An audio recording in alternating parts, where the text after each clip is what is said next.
We want to check in with Calissa Matrician, who's been following that fire out of St. Louis City this morning. That's right.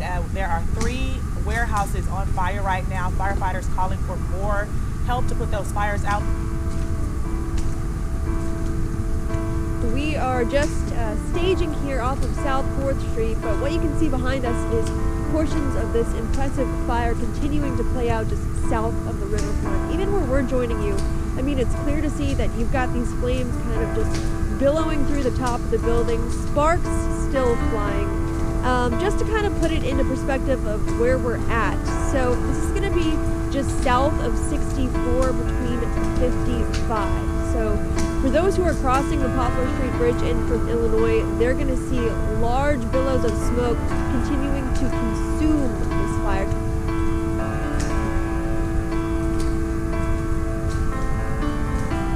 You can see there's flames that have just engulfed this building, and they are shooting up over I-44. We've seen cars driving on the interstate that have been witnessing just all of these flames and all of this smoke coming up over the highway. Crews are telling us that this is a vacant high-rise warehouse and that the building adjacent to this warehouse is on fire. We're hearing reports that it could have possibly collapsed. We're waiting to hear back to get confirmation from St. Louis City Fire.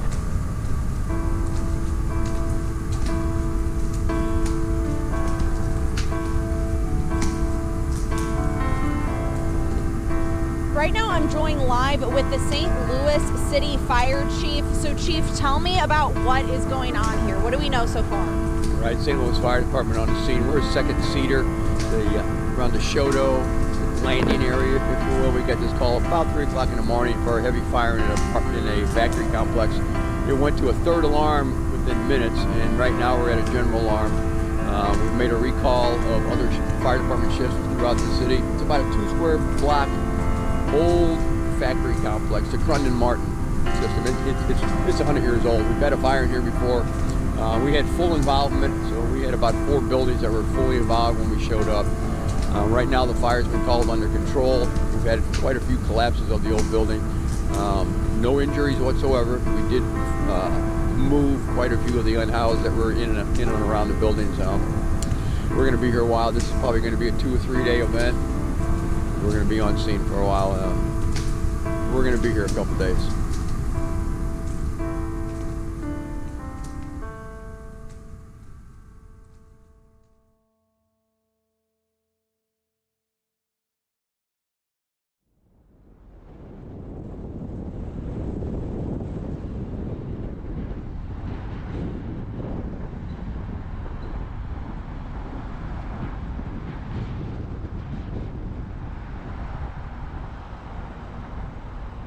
Well, it seems burned down historic building season in St. Louis is upon us once again, and this year starts in spectacular fashion with a 6-alarm season premiere at the Crunden Martin Manufacturing Complex on Chouteau's Landing, in another blow to St. Louis's iconic brick architecture.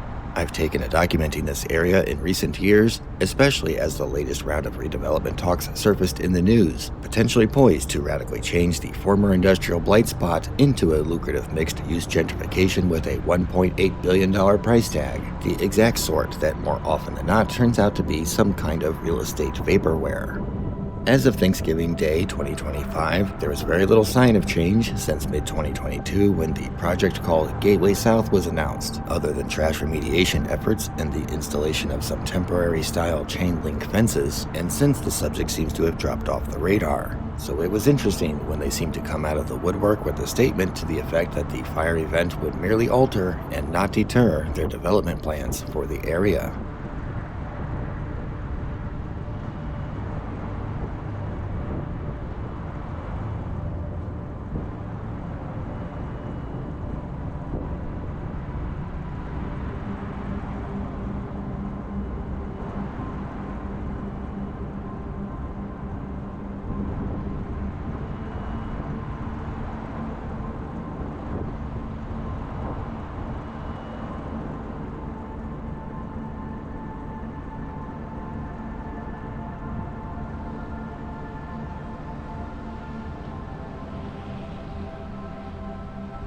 If I recall my lore correctly, the Crunden Martin Manufacturing Company dated back to 1880 and lasted until 1990.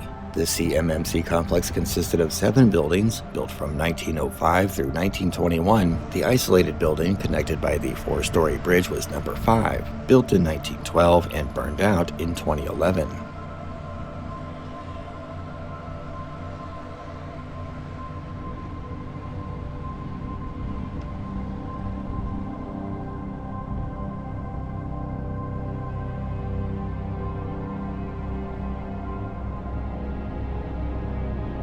The remaining 6 buildings, some with historical registration, were obliterated by the massive fire of 2025. As I see it, the only one possibly able to be salvaged is Building 7. That's the one not made of vintage red bricks on the northwest corner, but even then, I have my doubts.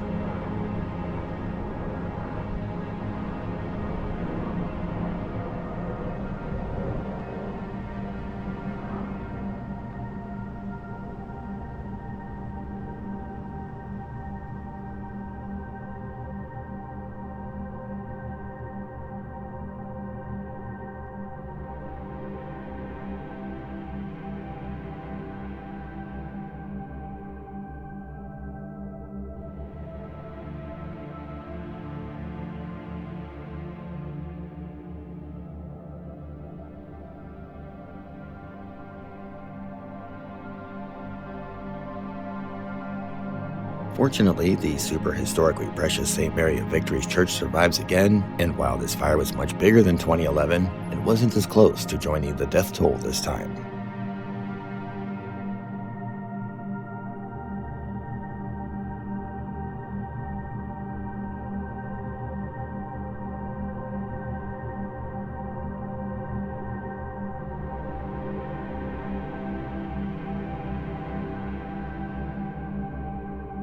I was all for what sounded like a plan to properly modernize and repurpose these warehouses into a unique urban living space, and can imagine residing in a historical place of provenance with downtown riverfront views and the occasional train passing by your window on elevated rails would hold a cool and special vibe indeed, but that will no longer be possible, at least the living in the historical building part.